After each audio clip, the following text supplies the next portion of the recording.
안녕하십니까. 저는 20년째 호흡기 내과에서 환자분들을 진료하고 있는 김호흡입니다. 매년 가을이 되면 저희 병원 응급실에는 특별한 패턴이 나타납니다. 9월 말부터 12월까지 호흡기 관련 환자분들이 평소보다 3배 가까이 늘어나거든요. 특히 65세 이상 어르신들의 경우 단순한 감기로 시작했다가 폐렴으로 입원하시는 경우를 너무 많이 봤습니다. 어떤 분은 선생님, 그냥 기침이 좀 나는 것뿐인데 왜 이렇게 됐을까요? 라고 물으시더라고요. 오늘은 제가 지난 20년간 가을철마다 반복해서 보아온 이야기들을 여러분과 나누려고 합니다. 왜 가을만 되면 우리의 폐와 기관지가 이렇게 취약해지는지, 그리고 어떻게 하면 올 가을은 건강하게 보낼 수 있는지 말이죠. 여러분, 이 그래프를 한번 보세요. 가을철 일교차가 얼마나 큰지 보이시나요? 아침엔 10도, 낮엔 25도, 우리 몸이 이 온도 변화에 적응하느라 얼마나 힘들겠습니까? 더 중요한 건 습도입니다. 여름에 80%이던 습도가 가을엔 40%까지 떨어져요. 우리 코와 기관지를 보호하는 점막이 마르기 시작합니다. 작년 10월 72세 박할머니가 오셨어요. 선생님, 목이 좀 따갑고 기침이 나는데 감기약 좀 주세요 라고 하시더라고요. 그런데 흉부 엑스레이를 찍어보니 이미 폐렴 초기 증상이 시작되고 있었습니다. 할머니께 물어보니 일주일 전부터 목이 건조하다 느끼셨대요. 하지만 가을이니까 당연하다고 생각하고 넘어가셨던 거죠. 할머니, 왜 진작 오지 않으셨어요? 아이고, 선생님, 그냥 감기인 줄 알았지. 설마 폐렴일 줄이야. 바로 이겁니다. 가을철 호흡기 질환의 무서운 점은 증상이 서서히 조용히 진행된다는 거예요. 건조한 공기가 우리 호흡기 점막의 수분을 빼앗아가면 첫 번째 방어선이 무너집니다. 평소라면 걸러졌을 미세먼지 바이러스들이 우리 폐 깊숙이 침투하기 시작하는 거죠. 특히 65세 이상이시면 면역력이 젊었을 때보다 30%에서 40% 감소한 상태입니다. 마른 논에 불씨 떨어뜨리는 격이에요. 제가 가을철마다 보는 환자분들의 패턴은 크게 3단계로 나뉩니다. 올해 9월 68세 이 할아버지가 오셨어요. 선생님, 콧물이 좀 나고 목이 아픈데 그냥 감기약 하나만 주세요. 하지만 할아버지는 당뇨가 있으셨고 혈압약을 드시고 계셨어요. 제가 할아버지 일반 감기가 아닐 수 있으니 혈액검사 한번 해볼까요? 라고 했더니 다소 귀찮아 하시더라고요. 결과는 예상대로였습니다. 백혈구 수치가 높아져 있었고 CRP 염증 수치도 상승해 있었어요. 독감이었습니다. 할아버지, 이거 그냥 감기가 아니에요. 독감이니까 항바이러스제 처방하고 충분히 쉬셔야 해요. 여러분, 65세 이상에서 독감은 단순한 질병이 아닙니다. 독감으로 인한 사망률이 65세 미만보다 10배 높아요. 찬 공기가 우리 기관지에 미치는 영향을 설명드릴게요. 기관지는 차가운 공기에 노출되면 수축합니다. 천식이나 만성 기관지염 환자분들에게는 치명적이죠. 지난 11월 새벽 2시경이었어요. 응급실에서 연락이 왔습니다. 선생님, 75세 여자 환자분인데 숨을 제대로 못 쉬어요. 급히 내려가 보니 할머니가 휠체어에 앉아서 어깨로 숨을 쉬고 계시더라고요. 의학 용어로 어깨호흡이라고 하는데 이는 호흡 곤란이 심할 때 나타나는 증상입니다. 산소 포화도가 85%까지 떨어져 있었어요. 정상이 98%에서 100%인데 말이죠. 할머니, 언제부터 이렇게 힘드셨어요? 아이고, 어제 저녁부터 좀 답답하더니 흉부 엑스레이상 만성 기관지염이 급성 악화된 상태였습니다. 즉시 산소 공급과 기관지 확장제 치료를 시작했죠. 가장 심각한 단계가 폐렴입니다.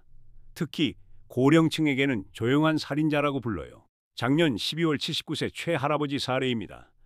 처음엔 그냥 기운이 없고 식욕이 떨어졌다고 오셨어요.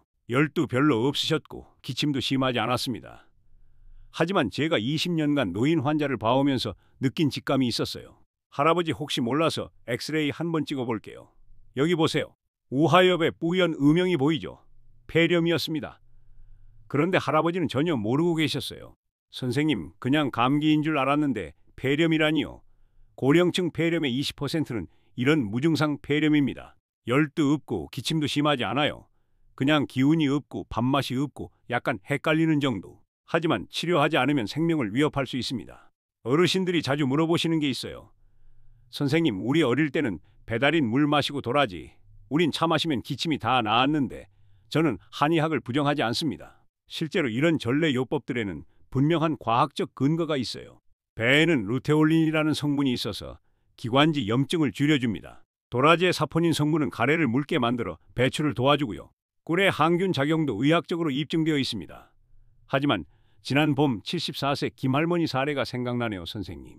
저는 기침이 한 달째 계속되는데 도라지 달인 물 마시고 배즙도 짜서 먹고 있어요. 그런데 왜 안 나아질까요? 흉부 CT를 찍어보니 폐렴이 이미 진행된 상태였어요. 할머니 민간요법도 좋지만 이 정도면 항생제 치료가 필요해요. 아이고, 그럼 배즙은 소용없었다는 거예요? 아니에요. 할머니 배즙은 기관지 건강에 도움이 됩니다. 하지만 세균성 폐렴에는 한계가 있어요. 여러분, 제가 20년간 환자를 보면서 내린 결론은 이겁니다. 전래요법과 현대의학은 대립관계가 아니라 보완관계예요. 초기 예방과 관리에는 전래요법이 도움이 됩니다. 하지만 증상이 일주일 이상 지속되거나 열이 나거나 호흡곤란이 있다면 반드시 병원 진료를 받으셔야 해요. 저도 환자분들께 집에서 배즙 드시고 도라지차도 드세요. 그리고 이 약도 함께 드시고요 라고 말씀드려요. 둘이 함께 할 때 효과가 가장 좋거든요. 자, 이제 실전입니다. 제가 20년간 환자분들께 설명드린 예방법들을 말씀드릴게요. 매년 9월만 되면 저는 모든 65세 이상 환자분들께 문자를 보냅니다. 독감 예방접종 하세요. 작년에 82세 박 할아버지가 선생님 작년에 맞았는데 또 맞아야 해요 라고 물으셨어요. 할아버지 독감 바이러스는 매년 변해요. 작년 백신으로는 올해 독감을 막을 수 없어요. 실제로 독감 예방접종을 받으신 65세 이상 분들은 그렇지 않은 분들보다 폐렴 입원율이 50% 낮습니다. 하루에 물 8잔 드세요 라고 하면 어르신들이 그렇게 많이 어떻게 마셔요? 라고 하시더라고요. 그래서 저는 이렇게 설명드려요. 아침에 일어나서 물 1컵, 식사 전후로 각각 1컵씩, 잠들기 전에 1컵, 이렇게 하면 하루 1.5리터는 충분히 드실 수 있어요. 수분이 충분하면 점막이 이렇게 촉촉하게 유지됩니다. 섬모 운동도 활발해져서 바이러스와 세균을 밖으로 내보낼 수 있어요. 제가 환자분들 집에 가보면 가을, 겨울철 습도가 30% 이하인 경우가 많아요. 이건 사막 수준입니다. 가습기 틀어놓으면 곰팡이 생긴다고 걱정하시는데 습도를 50%에서 60%로 유지하면 곰팡이도 방지하고 호흡기도 보호할 수 있어요. 71세 최할머니께서 선생님 말대로 가습기 틀고 나니까 아침에 목 아픈 게 없어졌어요 라고 하시더라고요. 운동하라고 하면 헬스장 가야 하나요? 라고 물으시는 분들이 많아요? 아닙니다. 하루 30분 집 주변을 천천히 걷는 것만으로도 충분해요. 규칙적인 걷기 운동을 3개월 하신 분들의 폐활량이 평균 15% 향상됐다는 연구 결과가 있어요. 코로나19로 우리가 배운 게 있다면 손 씻기와 마스크의 힘입니다. 실제로 2020년 이후 가을철 감기 환자가 40% 감소했어요. 마스크 착용과 손 씻기 때문이죠. 특히 지하철이나 버스 같은 밀폐된 공간에서는 꼭 마스크를 착용해 주세요. 20년간 호흡기 내과 의사로 일하면서 가을마다 반복되는 일들을 봐왔습니다. 조금만 일찍 오셨으면 이라는 말을 수없이 해왔어요. 하지만 이제는 잘 예방하셨네요 라는 말을 더 많이 하고 싶습니다. 여러분, 가을의 찬바람은 막을 수 없어도 우리 폐를 지키는 것은 충분히 가능합니다. 독감 예방접종 받으셨나요? 하루 1.5리터 물 마시고 계신가요? 집안 습도는 50% 유지하고 계신가요? 매일 30분씩 걷고 계신가요? 작은 실천 하나하나가 여러분의 폐를 지키는 방패가 됩니다. 올가을에는 기침소리 대신 웃음소리로 가득하시길 바랍니다. 여러분의 건강한 가을을 응원합니다. 38도 이상 고열이 3일 이상 지속 호흡곤란, 가슴 통증, 의식이 흐릿해지거나 극심한 기운 저하 아래에 피가 섞여 나올 때는 즉시 응급실로 오셔야 합니다. 건강한 가을 되세요.